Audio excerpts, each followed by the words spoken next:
जय हिंद दोस्तों। A2B2 study की यूट्यूब चैनल में आप सभी का हार्दिक स्वागत है। दोस्तों, पिछले वीडियो में हमने फिजिक्स के एक नए चैप्टर को जिसका नाम था चल कुंडली धारामापी, इस चैप्टर के फर्स्ट पार्ट में हमने थ्योरी के आधे भाग को कवर कर लिया था और वीडियो काफ़ी लंबी हो जाने के कारण हमने इसका सेकेंड पार्ट आपसे बोला था देने के लिए। तो दोस्तों, आज की इस सेकेंड पार्ट में हम आज के इस थ्योरी को पूरा कंप्लीट करेंगे और नेक्स्ट वीडियो में हम इसके आने वाले ऑब्जेक्टिव या फिर न्यूमेरिकल क्वेश्चन को सॉल्व करेंगे। तो वो वीडियो आपकी बहुत ही इंपॉर्टेंट होने वाली है, तो उस वीडियो को आप ज़रूर देखिएगा। फिलहाल हम स्टार्ट करते हैं हमारी आज की ये क्लास। दोस्तों, क्लास स्टार्ट करने से पहले अगर आप हमारे चैनल पर पहली बार विजिट कर रहे हैं तो चैनल को सब्सक्राइब कर लें और बेल आइकन को भी प्रेस कर लें। हम आपके लिए फिजिक्स, केमिस्ट्री, मैथ और बायो सभी सब्जेक्ट्स के लिए एक बेस्ट प्रिपरेशन करा रहे हैं। तो दोस्तों, इसी के साथ स्टार्ट करते हैं हमारी आज की ये क्लास।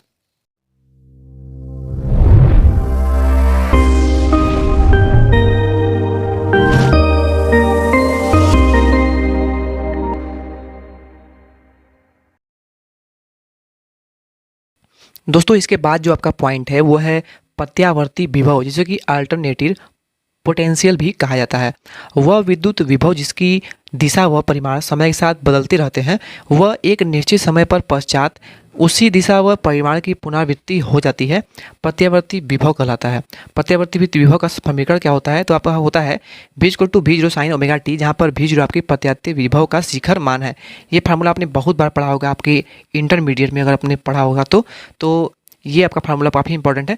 दोस्तों, मैं आपको फार्मूले इसलिए बता रहा हूँ, जब हम न्यूमेरिकल टाइप क्वेश्चंस को करेंगे तो आपको ये सब फार्मूले याद होंगे। दोस्तों, अगला जो हमारा पॉइंट है वो है प्रत्यावर्ती धारा का माध्यमान, यानी कि mean value of alternating current. ये भी काफ़ी इंपॉर्टेंट है और इस पर एक क्वेश्चन आपका बनता है। एक पूर्ण चक्र के लिए प्रत्यावर्ती धारा का मान जो होता है वो 0 होता है। दोस्तों, आपको इसका ऑब्जेक्टिव क्वेश्चन बनता है कि एक पूर्ण चक्र के लिए प्रत्यावर्ती धारा का मान कितना होता है। एक पूर्ण चक्र के लिए प्रत्यावर्ती धारा यानी अल्टरनेटर करंट जिसे कहते हैं, तो इसका मान जो होता है वो कितना होता है? तो दोस्तों, वो 0 होता है। आपको 4 ऑप्शन देखने को मिलेंगे, 1, 0, 2, 4, कुछ भी देखने को मिल सकता है। आपको उसमें एक ऑप्शन दिखेगा कौन सा? 0, तो आपको 0 मानना होगा, आपका करेक्ट आंसर होगा 0। ठीक है, तो परंतु प्रथम आधे चक्र के लिए धारा का जो औसत मान होगा वो क्या होगा? तो IM आपका हो जाएगा 2I/π, और इसका जो मान होता है 2I/π यानी पाई से अगर डिवाइड करेंगे तो ये आपका 0.637 IO होता है। तो दूसरे आधे चक्र के लिए धारा क्या होगा? तो दूसरे आधे चक्र के लिए होगा -2I0/π।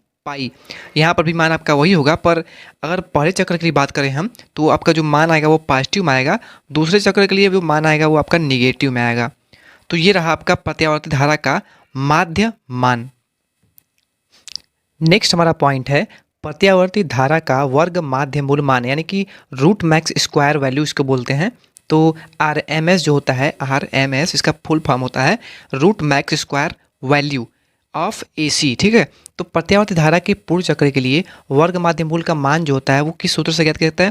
दोस्तों, ये जो क्वेश्चन है ना, ये आपका मोस्ट इंपॉर्टेंट है। इस पर एक आपको क्वेश्चन निश्चित रूप से देखने को मिल सकता है। तो ये जो आपको फार्मूला दिख रहा है ना, ये बहुत ही छोटा सा फार्मूला है, बहुत ही आसान है और इसी फार्मूले पर आपको क्वेश्चन मिलेगा। क्वेश्चन क्या मिलेगा? देखिए, क्वेश्चन कुछ इस प्रकार मिलेगा।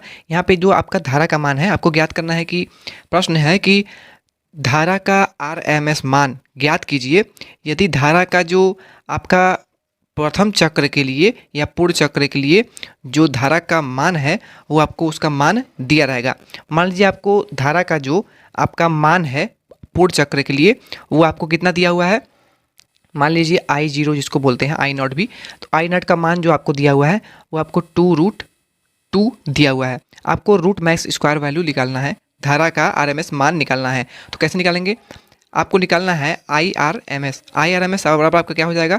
I0 का मान आपको दिया हुआ है 2√2 और आपका जो बाई में है वो आपका √2 है, तो √2 से √2 आपका डिवाइड हो जाएगा, यानी धारा का RMS मान जो आपका आएगा वो कितना आएगा? 2 आ जाएगा। तो इस प्रकार से आप सॉल्व करेंगे। दोस्तों, यहाँ पे आपको देखने को मिलेगा 0.707 I0। ठीक है, तो ये 0.707 कहाँ से आया?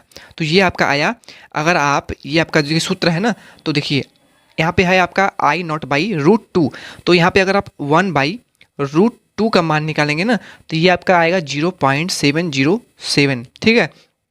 तो यही इसको यहाँ पे सॉल्व कर दिया है, यानी 1/√2 को सॉल्व कर दिया है, तो उसका मान जो आया है वो 0.707 आया है।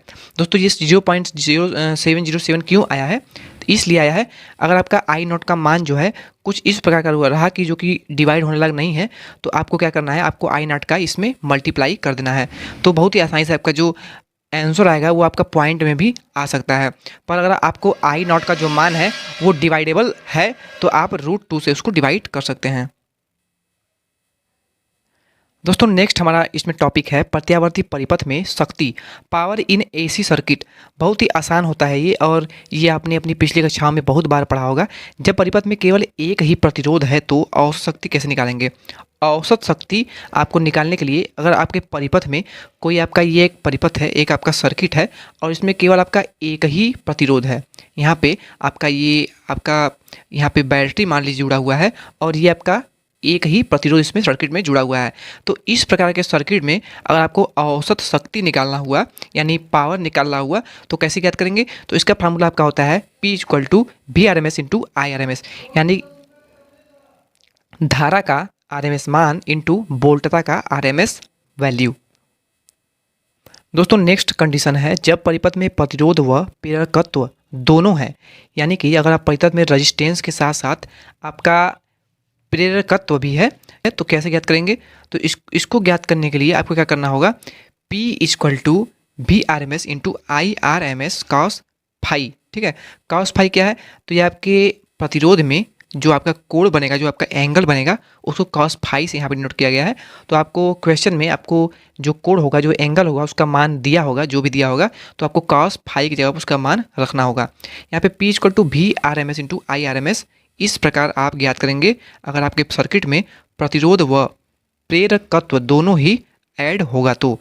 और cos phi को क्या कहते हैं, तो cos phi जो आपका शक्ति गुणांक है, और cos phi का अगर आपको मान निकालना हुआ तो कैसे निकालेंगे, cos phi का अगर आपको मान निकालना हुआ तो cos phi = आपका होता है R, यानी कि आपका resistance by in the root resistance का square plus omega square into L यानी आपका प्रेरकत्व है, तो L²। तो इस प्रकार आप ज्ञात करेंगे। दोस्तों इसमें जो तीसरा पॉइंट है वो काफ़ी इंपॉर्टेंट है, इस पर अक्सर इसी वाले पॉइंट पे आपके क्वेश्चन बनते हैं, क्योंकि ये क्वेश्चन आपको पता ही नहीं होता है। यदि परिपथ में केवल एक ही प्रेरकत्व या धारिता है, प्रेरकत्व यानी कि L जिसे L से डिनोट करते हैं, वही धारिता यानी कि जिसे C कैपेसिटेंस जिसे बोलते हैं, तो C से डिनोट करते हैं। तो अगर एक ही परिपथ में केवल प्रेरकत्व या फिर धारिता हो तो क्या करेंगे, तो आपका जो धारा का शक्ति गुणांक होगा, यानी P = आपका 0 हो जाएगा। तो क्वेश्चन कैसे बनता है इसका, क्वेश्चन इस प्रकार बनता है कि अगर किसी परिपथ में केवल एक प्रेरकत्व है या फिर एक धारिता है, तो इसका शक्ति गुणांक क्या होगा, 1 होगा, 0 होगा, 2 होगा, -1 होगा, +1 होगा, क्या होगा। तो दोस्तों अगर परिपथ में, किसी भी परिपथ में अगर प्रेरकत्व या फिर धारिता केवल एक ही हो, तो उस परिपथ का जो शक्ति गुणांक होगा वो 0 के बराबर होगा। दोस्तों इसको स्क्रीनशॉट ले लीजिएगा, काफ़ी इंपॉर्टेंट है, और ये आपके क्वेश्चन एग्जाम में देखने को मिल सकते हैं। हमारा जो थ्योरी पढ़ाने का मेन उद्देश्य यही है कि आपको ज़्यादा से ज़्यादा इसका थ्योरी जो है अच्छे से समझ में आ जाए, जिससे ज़्यादातर ऑब्जेक्टिव क्वेश्चन जो हैं ये थ्योरी से ही बनते हैं। तो आप इसे देखते हुए ही आप इसका सही आंसर आसानी से दे दें। दोस्तों इतना के बाद अब हम समझते हैं चोक कुंडली, जो कि हमारा अगला टॉपिक है। तो चोक कुंडली क्या है, चोक कॉइल जिसे बोलते हैं। चोक कुंडली एक ऐसी युक्ति है जो प्रत्यावर्ती परिपथ में धारा को नियंत्रित करने में प्रयुक्त होती है। चोक कुंडली क्या है, चोक कुंडली एक ऐसी युक्ति है जो प्रत्यावर्ती परिपथ में धारा को नियंत्रित करने में प्रयुक्त होती है। चोक कुंडली में शक्ति क्षय नगण्य होता है, यानी सब बहुत ही कम होता है। चोक कुंडली में जो शक्ति का क्षय होता है वो बहुत ही कम होता है। चोक कुंडली जो होता है इसका यूज होता है क्या, धारा को नियंत्रित करने में, यानी धारा का मान बढ़ाने में या फिर घटाने में, उसको कंट्रोल करने में, ठीक है। चोक कुंडली का यही कार्य होता है। दोस्तों इसके बाद हम देख लेते हैं ट्रांसफार्मर। ट्रांसफार्मर क्या है, तो ट्रांसफार्मर के बारे में आप सभी अच्छे जानते हैं, तो हम देखेंगे क्या ट्रांसफार्मर के प्रकार। तो ट्रांसफार्मर आपके दो प्रकार के होते हैं, एक आपका होता है स्टेप अप और एक होता है आपका स्टेप डाउन। स्टेप अप क्या होता है, जैसा कि आपको नाम से ही पता चल रहा है, स्टेप अप, स्टेप अप माने ऊपर। तो किसी भी वोल्टेज को, यानी अगर आपका 20 वोल्टेज है तो इसको 20 वोल्ट को अगर वो बढ़ा दे रहा है यानी 30 वोल्ट में कन्वर्ट कर दे रहा है, तो ये अप कर रहा है, ऊंचा कर रहा है। तो धारा को वोल्टेज को उसको वोल्टेज के मान को बढ़ाने का या फिर उसको इंक्रीज करने का कार्य होता है, वो करता है आपका ऊंचाई ट्रांसफार्मर यानी कि स्टेप अप ट्रांसफार्मर। ठीक है, वही स्टेप डाउन ट्रांसफार्मर ठीक इसका विपरीत होता है। स्टेप डाउन ट्रांसफार्मर जो होता है, इसका कार्य क्या होता है, ये ऊंचे वोल्टेज को यानी अधिक मात्रा में जो वोल्टेज होता है उसकी मात्रा को कम वोल्टेज में कन्वर्ट करने का कार्य करता है। अपचाई ट्रांसफार्मर इसको बोलते हैं हिंदी में, और इसको स्टेप डाउन ट्रांसफार्मर करते हैं इंग्लिश में। ठीक है, इसमें कुछ इंपॉर्टेंट बातें जान लीजिए। देखिए, ऐसा ट्रांसफार्मर जो प्रत्यावर्ती विभव का मान बढ़ाने में प्रयुक्त होता है ऊंचाई ट्रांसफार्मर कहलाता है। ये मैंने आपको बता दिया है। ऊंचाई ट्रांसफार्मर में प्राथमिक कुंडली में मोटे तार के कम फेरे होते हैं। ऊंचाई ट्रांसफार्मर जो होता है, यानी इसमें आपका वोल्टेज को मान को बढ़ा रहा है, तो इसकी प्राथमिक कुंडली में मोटे तार होते हैं। क्योंकि ये वोल्टेज को बढ़ा रहा है तो इसमें मोटे तार होते हैं। इस प्रकार से आप याद करेंगे तो याद हो जाएगा। वह द्वितीयक जो कुंडली होती है उसमें पतले तार के अधिक फेरे होते हैं। ऊंचाई ट्रांसफार्मर में धारा का मान घट जाता है और वोल्टेज का मान बढ़ जाता है। कैसे समझेंगे इसको, तो इसको आप समझेंगे कैसे, फिगर के माध्यम से। दोस्तों, आपको फिगर में दिख रहा होगा ट्रांसफार्मर का डायग्राम है, तो इसी के माध्यम से समझिएगा क्योंकि ये जो टॉपिक है वो काफ़ी इंपॉर्टेंट है। तो देखिए, ये आपके ट्रांसफार्मर का एक सर्किट बना हुआ है। इसमें आपका ये जो है ये प्राथमिक कुंडली मान लीजिए इसको है, और ये आपका सेकेंडरी वाइंडिंग है। ये आपकी प्राथमिक वाइंडिंग है और ये आपकी सेकेंडरी वाइंडिंग है। ठीक है, इतना क्लियर हुआ। तो देखिए, स्टेप अप ट्रांसफार्मर क्या होता है, यानी स्टेप अप यानी कि ऊंचाई ट्रांसफार्मर जिसे बोलते हैं। तो इसमें क्या होता है, इसमें प्राथमिक जो आपकी कुंडली होती है ना, इसको मोटे तार का बनाया जाता है। प्राथमिक कुंडली को यानी प्राथमिक जो आपकी वाइंडिंग होती है इसको मोटे तार का, और इसके फेरों की संख्या कम होती है। प्राथमिक जो आपकी होती है वाइंडिंग, इसमें फेरों की संख्या कम होती है और तार आपके मोटे होते हैं। वहीं सेकेंडरी वाइंडिंग में क्या होता है, सेकेंडरी वाइंडिंग में आपके तारों की संख्या अधिक होती है पर तारों की जो आकृति होती है वो पतली होती है। तो एक बार में समझ लीजिए, जो आपके ऊंचाई ट्रांसफार्मर होते हैं इसमें प्राथमिक वाइंडिंग में कम फेरों के मोटे तारों का यूज होता है। वहीं द्वितीयक वाइंडिंग में क्या होता है, यानी सेकेंडरी वाइंडिंग में क्या होता है, इसमें पतले तार के अधिक फेरे का यूज होता है। दोस्तों, इसका नाम ही है स्टेप अप ट्रांसफार्मर। तो इसमें होता क्या है, इसमें आपके वोल्टेज के मान को बढ़ा देता है। यानी अगर आपका 20 वोल्टेज का कोई स्रोत है तो इसको ट्रांसफार्मर यूज करके हम इसे इंक्रीज कर सकते हैं, यानी इसे 30 वोल्ट में या फिर इससे अधिक वोल्टेज में भी कन्वर्ट कर सकते हैं। इसमें एक चीज़ और क्या होता है, इसमें वोल्टेज का मान तो बढ़ जाता है पर करंट का जो मान होता है वो घट जाता है। दोस्तों, ठीक इसी प्रकार हम समझेंगे क्या, अपचाई ट्रांसफार्मर जो है, यानी ऊंचाई ट्रांसफार्मर जो स्टेप अप बोलते हैं, वही आपका अपचाई ट्रांसफार्मर जो होता है वो आपका क्या होता है, स्टेप डाउन जिसे बोला जाता है। तो स्टेप डाउन ट्रांसफार्मर में क्या होता है, इसमें जो प्राथमिक, मान लीजिए इसमें आपका ये प्राइमरी है, ये सेकेंडरी वाइंडिंग है। तो स्टेप डाउन ट्रांसफार्मर में क्या होता है, अगर आपके ये प्राथमिक वाइंडिंग है तो इसमें अधिक फेरों के, प्राथमिक वाइंडिंग जो होती है इसमें अधिक फेरों के पतले तारों का यूज होता है। वहीं सेकेंडरी वाइंडिंग में इसमें मोटे तारों के कम फेरों का यूज होता है। ठीक आपका प्राथमिक जो आपका ऊंचाई ट्रांसफार्मर है उसके ठीक विपरीत इसमें होता है, यानी स्टेप डाउन ट्रांसफार्मर के विपरीत होता है step down transformer. Step up के विपरीत होता है स्टेप डाउन ट्रांसफार्मर। तो आई थिंक आपके बहुत ही अच्छे से ये क्लियर हो गए होंगे कि ट्रांसफार्मर में कौन सी वाइंडिंग में कौन से तारों की संख्या अधिक होती है, किस में अधिक होती है, किस में मोटा होता है, किस में कम होता है। दोस्तों, एक चीज़ इसमें नोट कर लीजिएगा। क्या नोट कर लीजिएगा, जो आपका स्टेप डाउन ट्रांसफार्मर होता है इसमें आपका वोल्टेज का मान जो होता है वो कम होता है। वही स्टेप अप ट्रांसफार्मर में क्या होता है, आपके वोल्टेज का मान इंक्रीज होता है, बढ़ाया जाता है। तो दोस्तों, हमने आपको फिगर के माध्यम से बहुत ही अच्छे से समझाने का प्रयास किया है।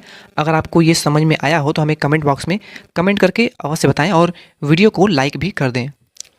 दोस्तों, ट्रांसफार्मर के लिए आपका मात्र एक फार्मूला इसमें होता है जो कि मोस्ट इंपॉर्टेंट फार्मूला होता है, और ट्रांसफार्मर से आने वाले जितने भी क्वेश्चन होते हैं सभी आपके इसी फार्मूले पे लगते हैं। तो ट्रांसफार्मर के लिए आपका जो फार्मूला है, IS/IP = Vp by B S equal to NP by NS equal to K जो है आपका ये कांस्टेंट वैल्यू है, ठीक है।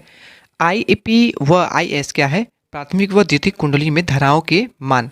ध्यान समझिएगा, IS और IP जो है ये आपके धाराओं के मान है, यानी IS क्यों लिखा है, तो S जो है ये आपका सेकेंडरी है और P जो है ये आपका प्राइमरी है। यानी IS यानी सेकेंडरी में धारा, IP यानी प्राइमरी में धारा। उसी प्रकार VP जो है वो आपके प्राइमरी में वोल्टेज, VS जो है वो आपका सेकेंडरी में वोल्टेज। उसी प्रकार NP क्या है, तो NP आपका प्राइमरी में फेरों की संख्या, तार जो होते हैं उसमें प्राइमरी में फेरों की संख्या, और NS जो है वो आपके सेकेंडरी में फेरों की संख्या। के तो आपका कांस्टेंट वैल्यू है, मैंने आपको बता दिया है। तो क्वेश्चन आपके कैसे बनेंगे, आपको प्राथमिक वाइंडिंग में फेरों की संख्या दिया रहेगा, यानी NP का मान आपको दे देगा एग्जाम में, NP का मान दे देगा और VS और VP का मान दे देगा। आपको NS का मान निकालना होगा। तो आप इस फार्मूले का यूज करके किसी भी प्रकार के मान को निकाल सकते हैं। दोस्तों इस पर जब हम आपको न्यूमेरिकल टाइप क्वेश्चन कराएंगे तो आपके इससे आने वाले जितने भी क्वेश्चन होंगे वो 100% क्लियर हो जाएंगे, और इस टाइप के क्वेश्चन को आपको सॉल्व करने में काफ़ी मज़ा भी आने वाला है। तो हमारी जो न्यूमेरिकल वाली वीडियो आएगी तो उसको आप ज़रूर देखिएगा, आपको बहुत ही मज़ा आएगा। देखिए, अगर आपको धारा और फेरों की संख्या के बीच संबंध पूछ लिया है तो आप इसका और इसका यूज करेंगे। अगर आपको धारा और वोल्टेज के बीच में संबंध पूछ लिया तो आपका इसको यूज करना है।